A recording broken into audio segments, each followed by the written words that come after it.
Muito bem, questão do Enem que caiu em 2018, aparece para você aí na tua tela. Essa questão do Enem que caiu em 2018 diz o seguinte: quanto aos campos de batalha, os nomes de ilhas, melanésias e assentamentos nos desertos norte-africanos, na Birmânia e nas Filipinas tornaram-se tão conhecidos dos leitores dos jornais e radioouvintes quanto os nomes das batalhas do Ártico e do Cáucaso, na Normandia e em Stalingrado e em Kursk. A Segunda Guerra Mundial foi uma aula de geografia. De novo, né, o famoso Eric Hobsbawm, né, historiador já falecido, mas eterno porque ele não para de ser lembrado, publicou o livro A Era dos Extremos, e aí nesse trecho ele está dizendo que a Segunda Guerra Mundial deu visibilidade para diversas regiões do mundo que sequer eram conhecidas do grande público, as pessoas não tinham ideia nem de para que lado ficava a Birmânia. Poxa, professor, eu também não sei para que lado que fica a Birmânia. Não tem problema, não tem problema. A Birmânia, ela fica, né, no Sudeste Asiático, é a região hoje de Mianmar, né, lá pertinho lá do Sudeste Asiático, naquela região.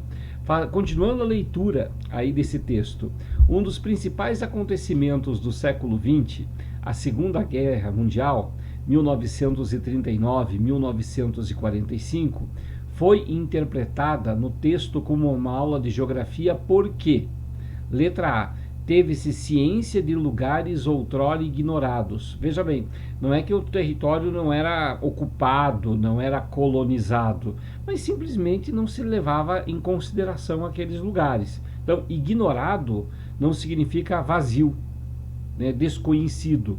Ele não simplesmente não estava, né, no noticiário, não estava no roteiro do noticiário.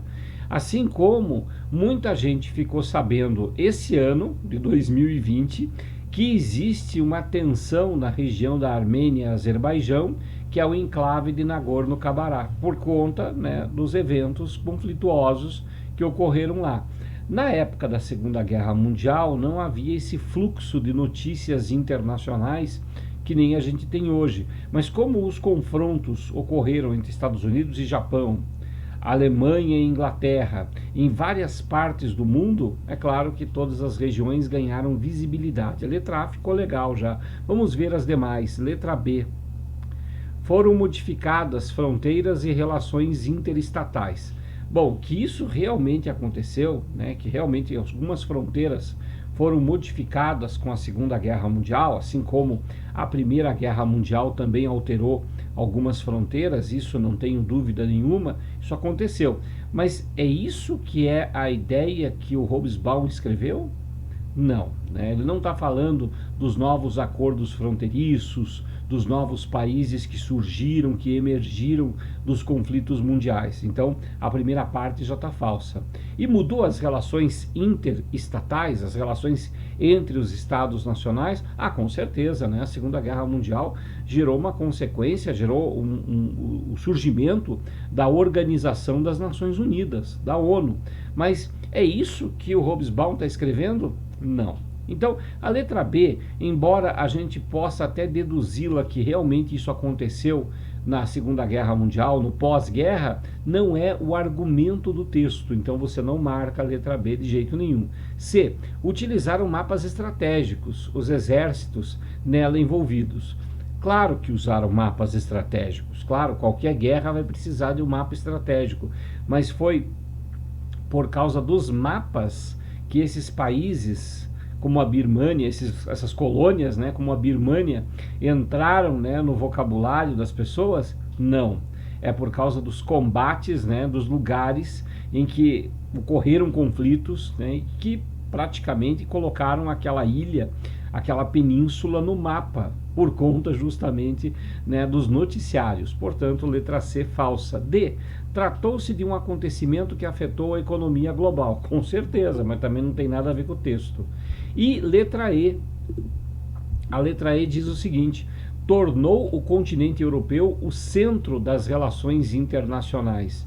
É justamente o contrário, né? Está mostrando que outras regiões do planeta também eram importantes, né, nessa configuração geopolítica. Portanto, letra A, resposta da questão. Muita gente não marca a letra A porque acha ela simples demais, né? Ah, mas é só isso?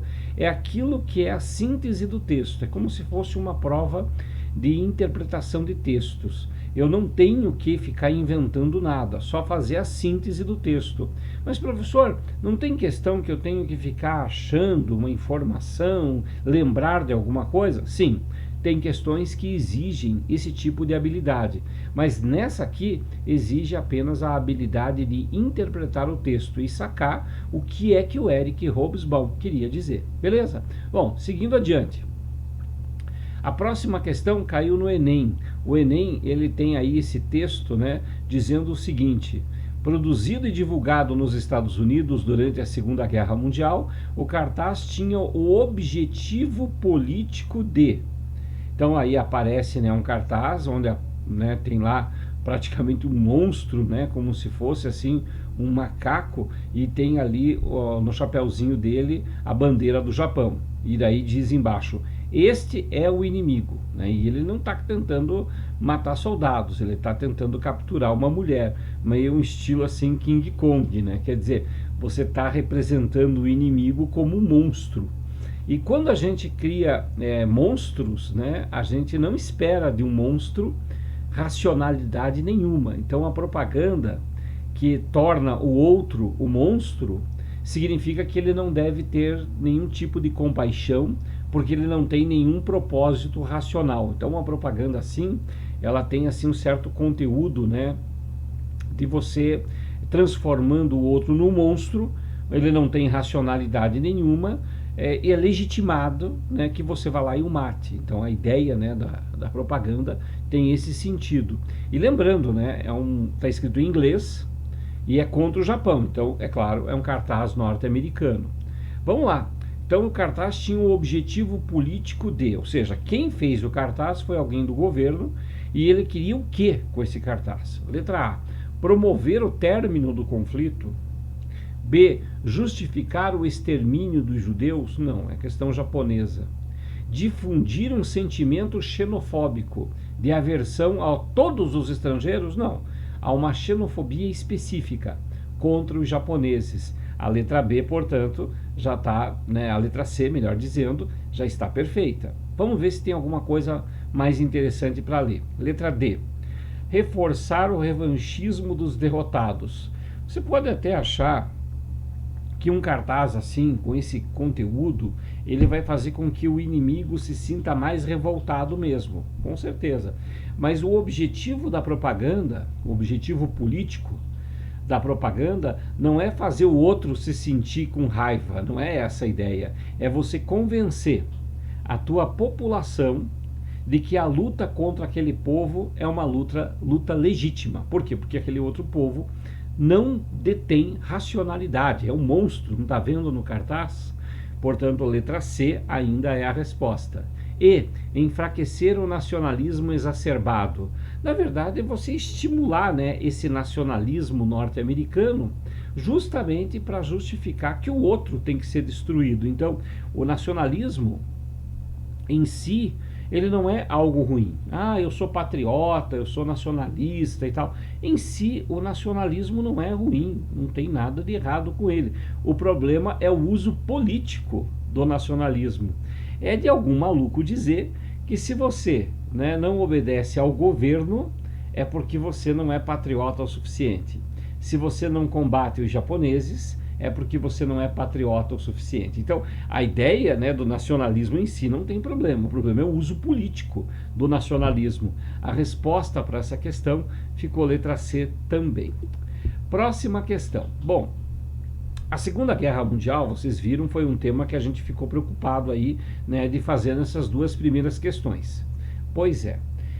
E as consequências da Segunda Guerra Mundial? Porque a Segunda Guerra Mundial, ela começa como um conflito europeu, de novo, né? É a Alemanha promovendo um ataque contra os países vizinhos, contra os países europeus. Ela começa uma guerra europeia, de novo, mas ela se expande e vários outros conflitos latentes, né, conflitos que estavam ali prontos para começar, começaram por conta desse conflito europeu.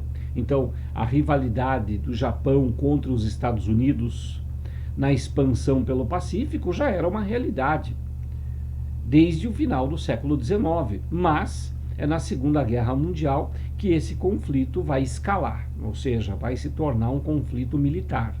Então, esses conflitos que foram se espalhando pelo mundo, eles sim começaram por conta da Europa, mas eles já estavam em estado dormente, em latência, em diversas regiões. E entre esses conflitos havia muitos projetos de independência de lugares na África e na Ásia, os projetos nacionalistas.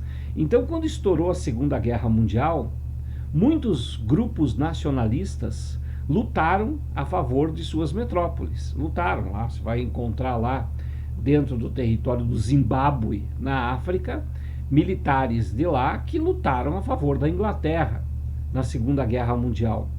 E aí você tem um grupo nacionalista lutando contra o nazismo, que está se equipando, que está se preparando, que está adquirindo experiência militar, e que invariavelmente esses grupos irão sim participar do próprio movimento de independência na África. Então, quando nós falamos, né, da questão africana, da questão asiática, não é que a Segunda Guerra Mundial foi o único fator que promoveu a descolonização, as independências afroasiáticas. Não, não é isso.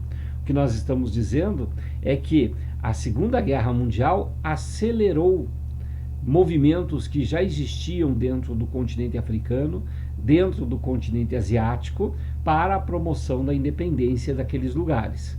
Analisando essa questão sobre descolonização afroasiática e a ideia da descolonização que a gente vai falar logo depois. Diz o seguinte: a participação da África na Segunda Guerra Mundial deve ser apreciada sob a ótica da escolha entre vários demônios, ou seja, o movimento nacionalista de cada lugar da África teve que escolher entre demônios.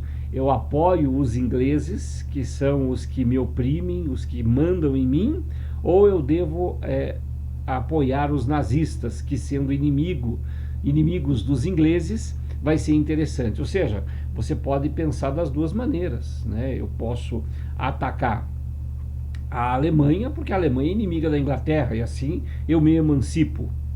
O problema é que os nazistas me consideram um povo inferior. Como é que eu vou garantir que, se eu apoiar os nazistas agora contra a Inglaterra, depois os nazistas não venham atrás de mim? Então essa foi uma escolha a ser feita. Por isso o texto diz a escolha, né, feita entre demônios. Inclusive o Hitler, durante já os anos, né, da Segunda Guerra Mundial, chegou a mandar uma carta para o Mohandas Gandhi, o Mahatma Gandhi, lá na Índia, dizendo que se a Índia, né, se os seguidores do Gandhi na Índia, e eu imagino assim, né, qualquer pequeno grupo de seguidores na Índia é uma enorme quantidade de pessoas, né? Lembre-se que a Índia é um país populoso há muito tempo. Então o Gandhi é chamado, né, convidado a ingressar, a apoiar o nazismo. O Gandhi diz não. Ele prefere ainda apoiar os colonizadores ingleses. Por quê? Porque é uma escolha entre demônios. É esse raciocínio que também aí é descrito no caso africano.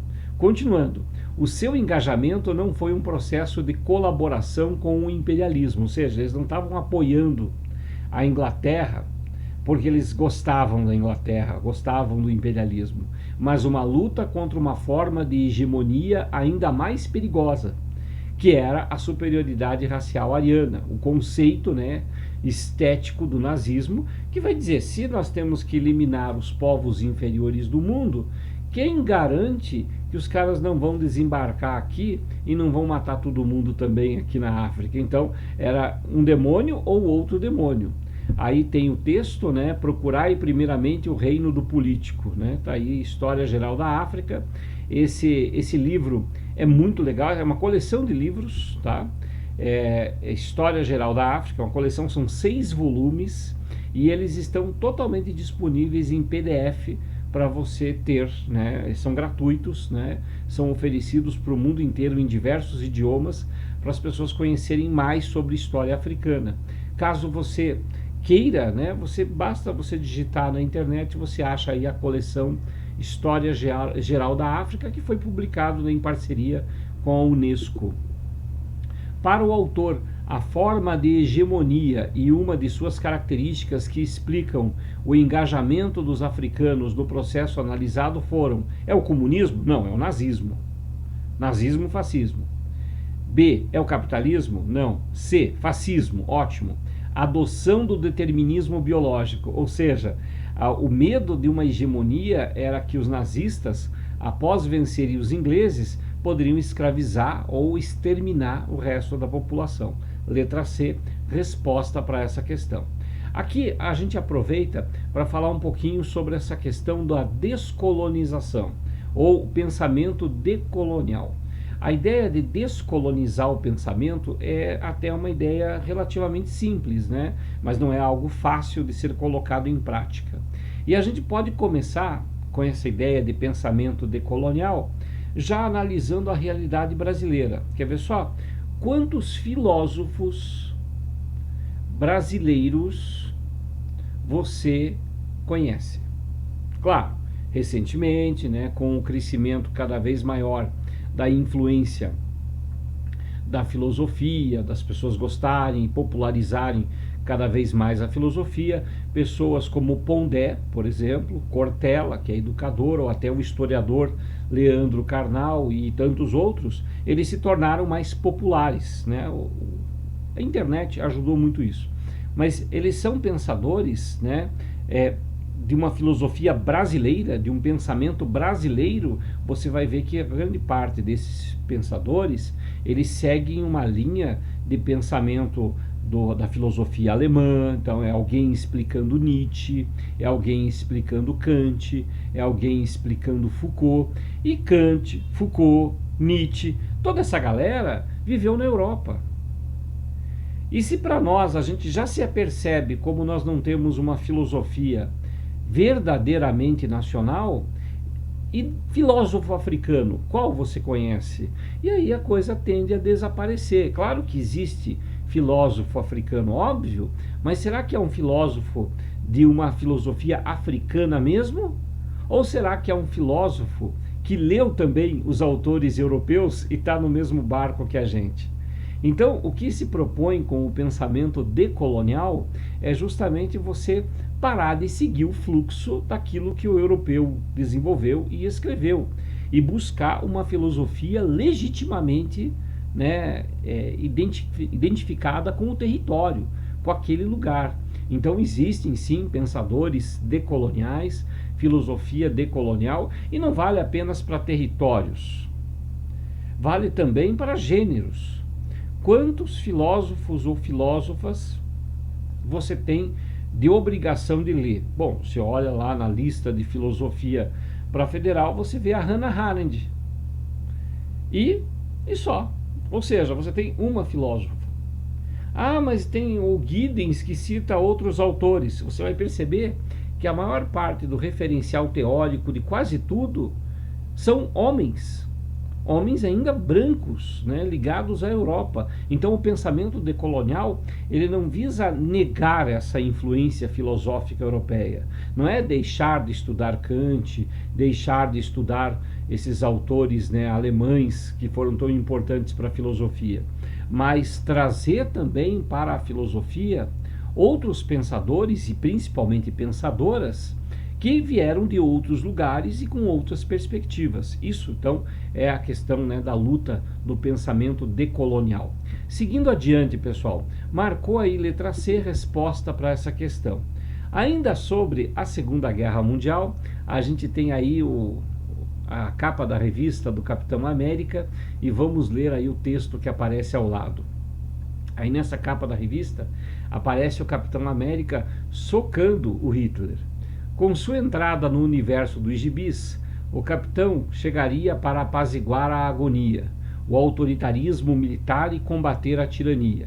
Claro que, em tempos de guerra, um gibi de um herói com uma bandeira americana no peito, aplicando um sopapo no Führer, só poderia ganhar destaque, e o sucesso não demoraria muito a chegar. Então, Tá aí a questão, né, do gibi, né, o gibi é um termo, né, HQ, né, explorando, né, uma questão nacionalista em tempos da guerra.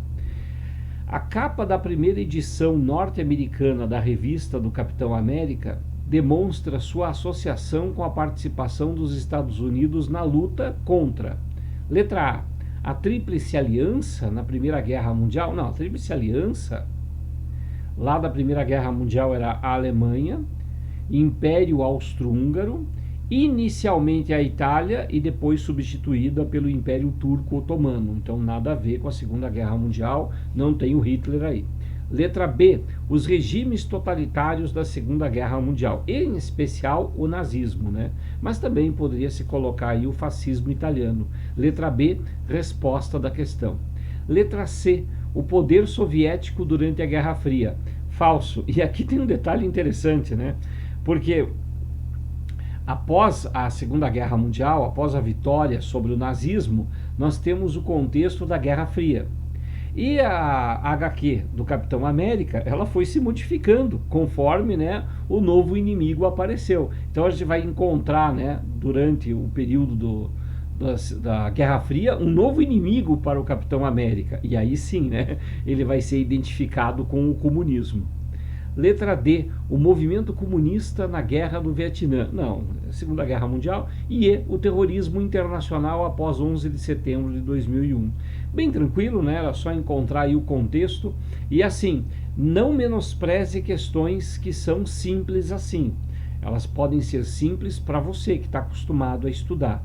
Para muita gente, a pessoa não olha lá na capa da revista, não enxerga Hitler, não lê o texto com competência, tem dificuldades. Isso é uma coisa que as pessoas no nosso país têm muita dificuldade. Leitura de textos um pouquinho mais longos cria problema. Alguns têm até questões de saúde em relação a isso. Mas muitas vezes o estudante que sabe, ele fala, não, mas não pode ser tão simples assim. Não pode ser tão óbvio. É óbvio sim, para quem já está acostumado a estudar. E aqui eu chamo a tua atenção para o seguinte, questões assim, fáceis, elas são as questões que mais valem na prova do Enem. Por quê? Porque o Enem ele tem um modelo de correção em que a questão mais fácil ela se torna aquela que a maior parte acerta. Então se você erra uma questão fácil dessa, você está perdendo mais pontos. Professor, mas não devia ser o contrário? As questões mais difíceis deveriam valer mais? Bom, você nunca sabe, né, se uma questão ela é mais difícil porque realmente ela é mais exigente ou porque ela é tão minuciosa e nem todo mundo estuda aquele mesmo tema que alguns poucos estudam e acaba beneficiando um pequeno grupo. A ideia do Enem é você fazer uma avaliação média de toda a população de estudantes do ensino médio no Brasil. Não é você criar coisas extremamente difíceis. Então, para você ter uma média, o que você faz?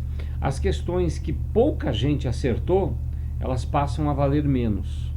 As questões que estão dentro da média de acertos, elas tendem a valer mais. Para não ficar, por exemplo, premiando de forma aleatória um ou outro indivíduo que de repente sabia aquele tema tão específico e tentar pegar a maior parte dos conteúdos importantes que os alunos realmente estudam. E sem falar que isso também acaba com o chute, né?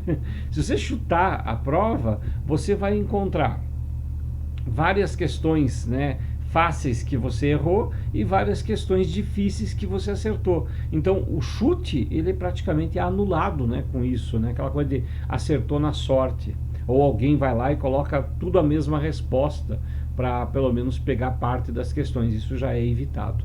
Então a ideia aí, né, portanto, de questões fáceis não pode errar de jeito nenhum. Continuando, pessoal, aí ficou a resposta, a letra B. Vamos para a próxima questão, que diz o seguinte: o objetivo de tomar Paris marchando em direção ao oeste era, para Hitler, uma forma de consolidar sua liderança no continente. Com esse intuito, entre abril e junho de 1940, ele invadiu a Dinamarca, a Noruega, a Bélgica e a Holanda.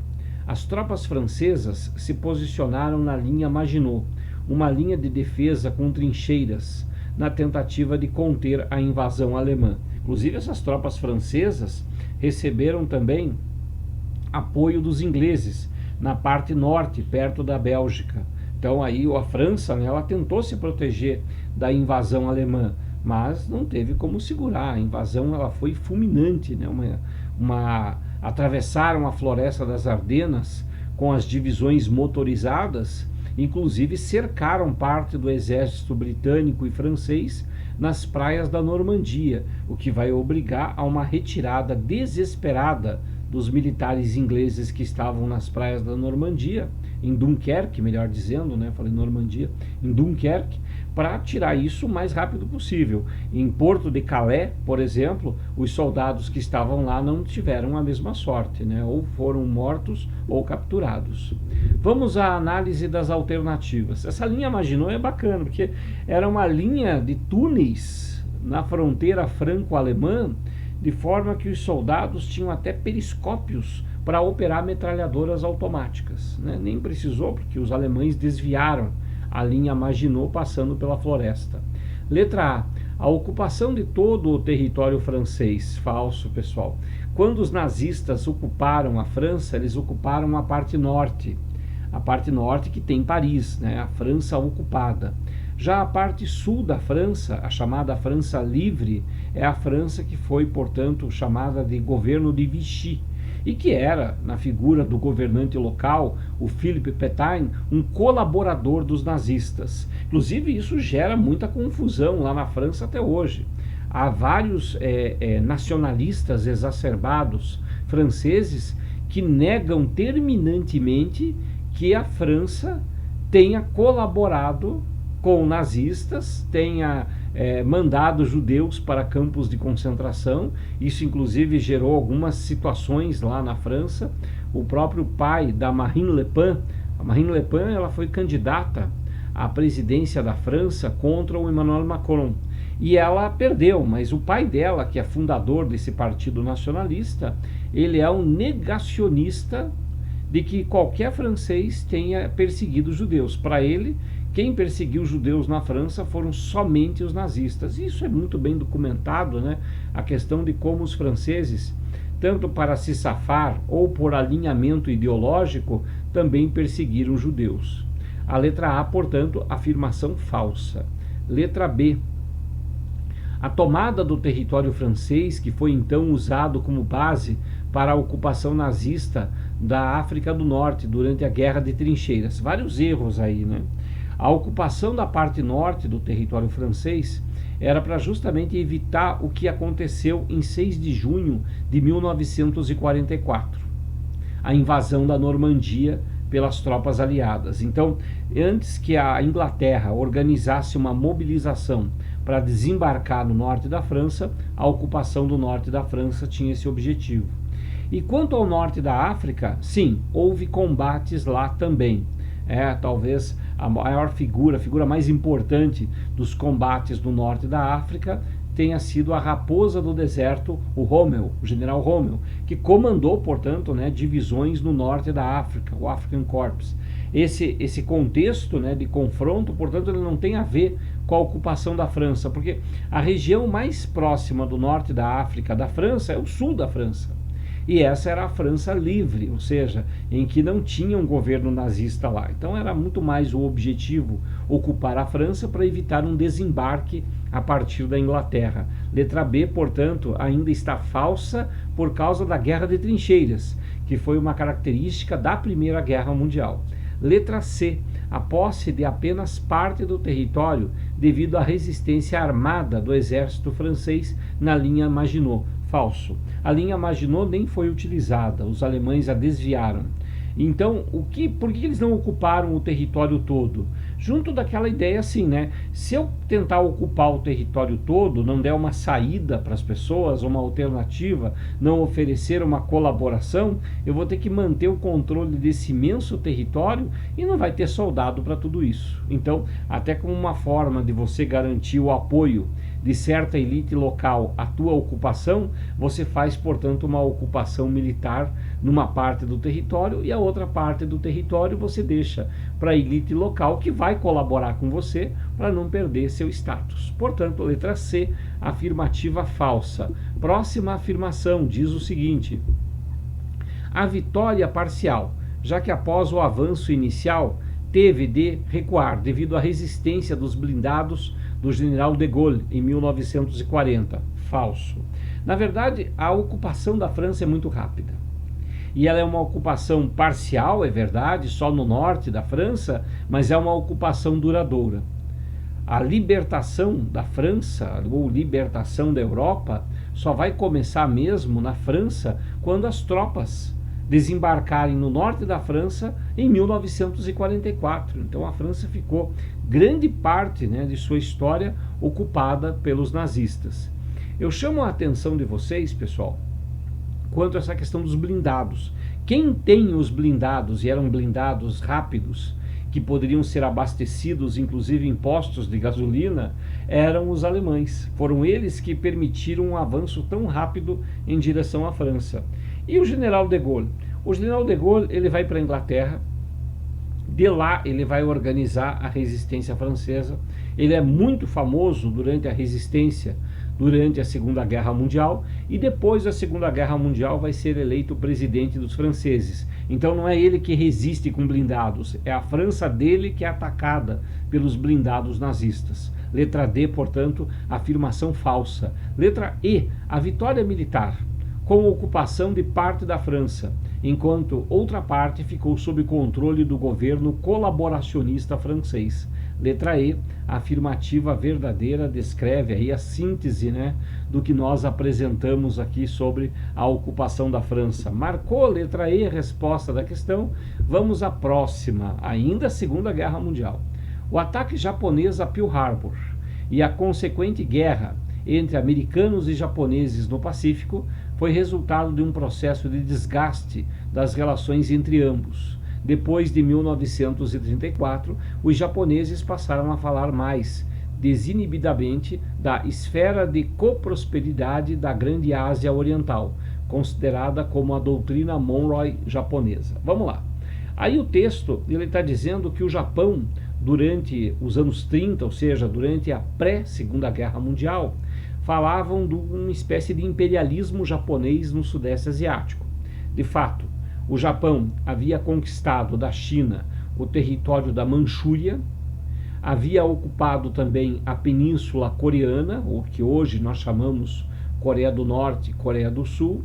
Os japoneses haviam conquistado várias ilhas no Oceano Pacífico, e é claro que isso chamava a atenção dos Estados Unidos, que tinham uma mesma postura, ou seja, de estabelecer, portanto, um domínio da América Latina, afastando a influência europeia. Então era o Japão contra os europeus na Ásia e os Estados Unidos do século XIX contra os europeus na América. Daí a expressão doutrina Monroe asiática, a Ásia para os asiáticos, alguma coisa assim como a doutrina Monroe originalmente falava, a América para os americanos.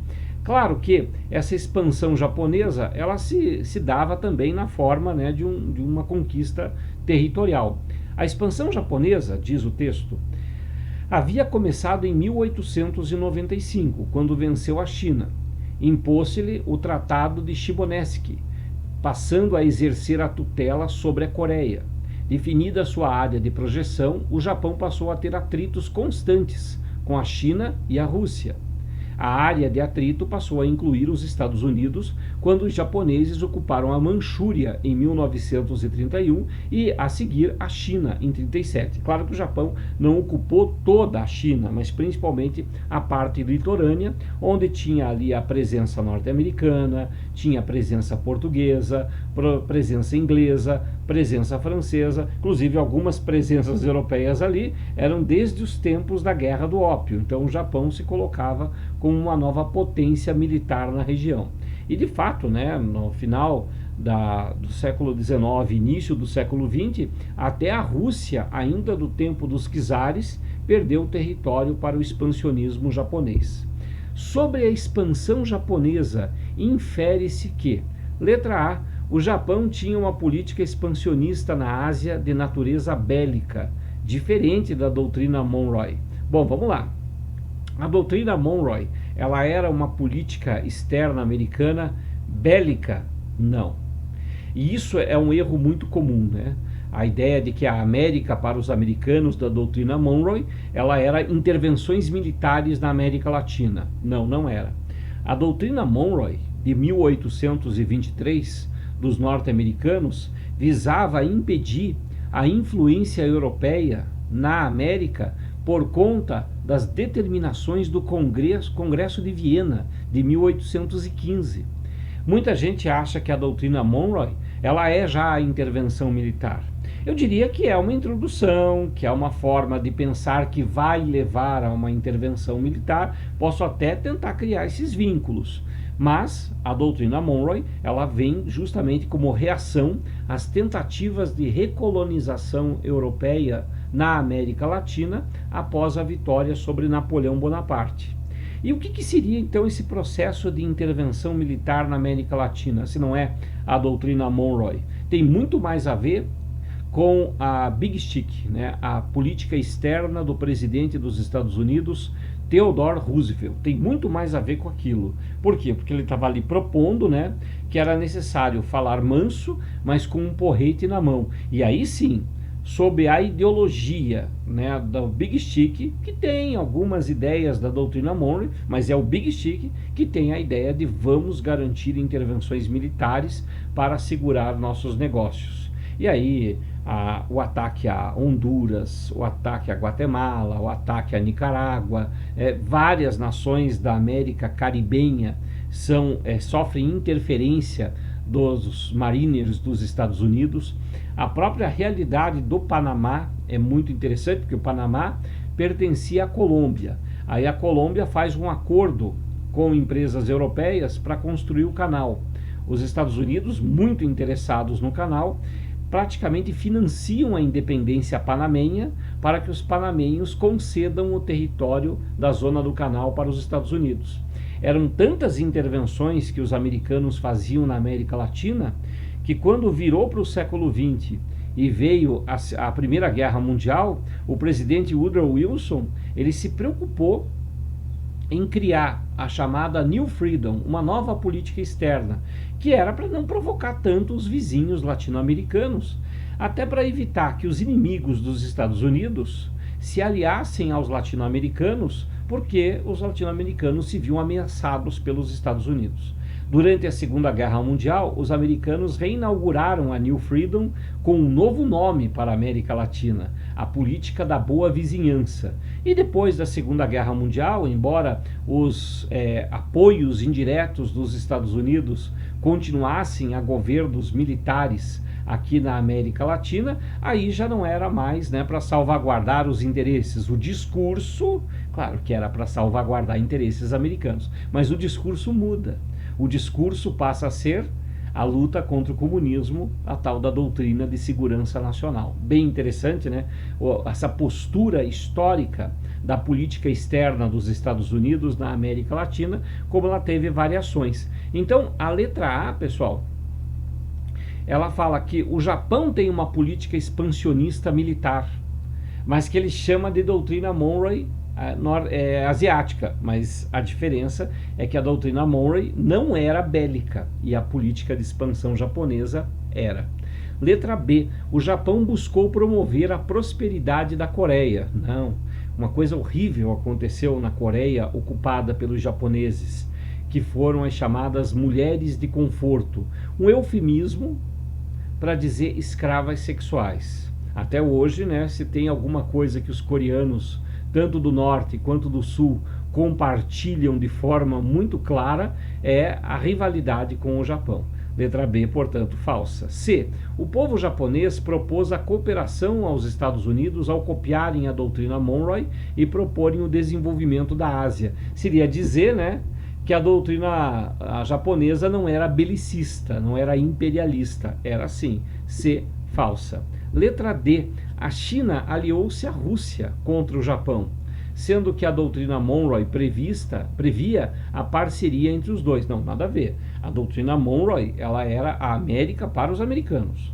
O que o Japão fez foi uma política expansionista. E a Manchúria, território chinês, né, era território norte-americano e foi ocupado pelo Japão, originando a guerra entre os dois países. Falso. O que provocou a guerra entre Japão e Estados Unidos foi 7 de dezembro de 1941, ou seja, o ataque a Pearl Harbor. Portanto, letra E, falsa também. A próxima questão, pessoal, que a gente vai fazer, e é a última também dessa bateria, diz o seguinte: em discurso proferido em 17 de março de 1939, o primeiro-ministro inglês à época, Neville Chamberlain, sustentou sua posição política. Não necessito defender minhas visitas à Alemanha no outono passado. Que alternativa existia? Nada do que pudéssemos ter feito, nada do que a França pudesse ter feito, ou mesmo a Rússia, teria salvado a Tchecoslováquia da destruição. Mas eu também tinha outro propósito ao ir até Munique. Então está falando aí do ministro Chamberlain, que chega a tentar uma política de apaziguamento com os nazistas. Era o de prosseguir com a política por vezes chamada de apaziguamento europeu. E Hitler repetiu o que já havia dito, ou seja, que os Sudetos, que é uma região da Tchecoslováquia, região de população alemã na Tchecoslováquia, eram a sua última ambição territorial na Europa e que não queria incluir na Alemanha outros povos que não os alemães.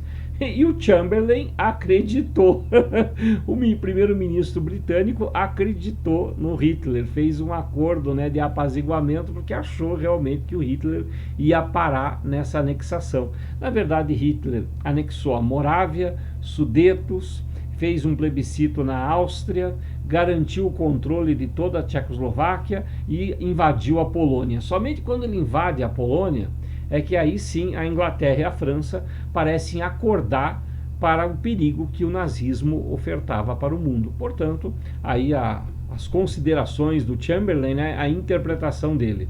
Sabendo-se que o compromisso assumido por Hitler em 1938, mencionado no texto acima, foi rompido pelo líder alemão em 1939, infere-se que, letra A, Hitler ambicionava o controle de mais territórios na Europa, além da região dos Sudetos. Óbvio, né? Por isso que o acordo, né, de não agressão ele foi rompido, porque a Alemanha não ficou só nos Sudetos, foi anexando mais territórios. Letra A já é a resposta. Letra B, a aliança entre a Inglaterra, a França e a Rússia poderia ter salvado a Tchecoslováquia. Na opinião do Chamberlain, não.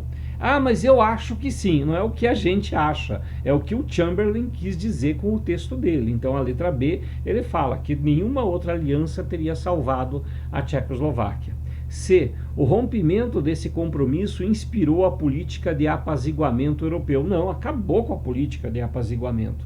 Se eu tento fazer um acordo com você e você rompe, não tem mais apaziguamento, não tem paz, né? Portanto, letra C, afirmação falsa. Letra D. A política de Chamberlain de apaziguar o líder alemão era contrária à posição assumida pelas potências aliadas. Não.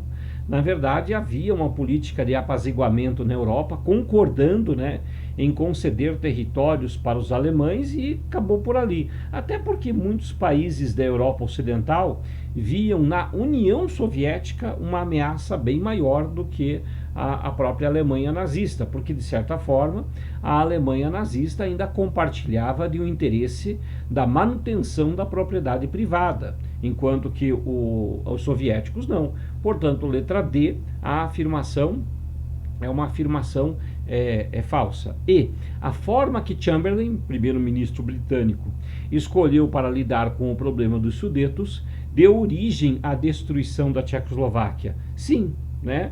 Muita gente pode dizer que sim, mas é isso que ele quis dizer? Foi isso que ele quis explicar? Ele falou que não, que a política de apaziguamento ela visava proteger, mas no final das contas o Hitler não cumpriu a parte dele do acordo. Então o Chamberlain não está dizendo, não está fazendo a culpa dele. Ele está tirando a culpa dele. Ele está dizendo, a culpa não foi minha, a política de apaziguamento não foi uma política errada. Foi uma política tentada, mas que o próprio nazismo não obedeceu. Nada salvaria, portanto, a Tchecoslováquia. Assim, a única resposta que podemos marcar, letra A, resposta dessa questão. Espero que você tenha, né, compreendido todos esses aspectos.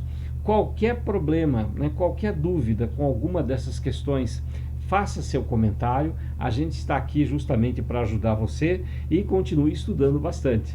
Pessoal, até a próxima, né? Bom estudo a todos e se cuidem e cuidem dos outros. Tchau, tchau.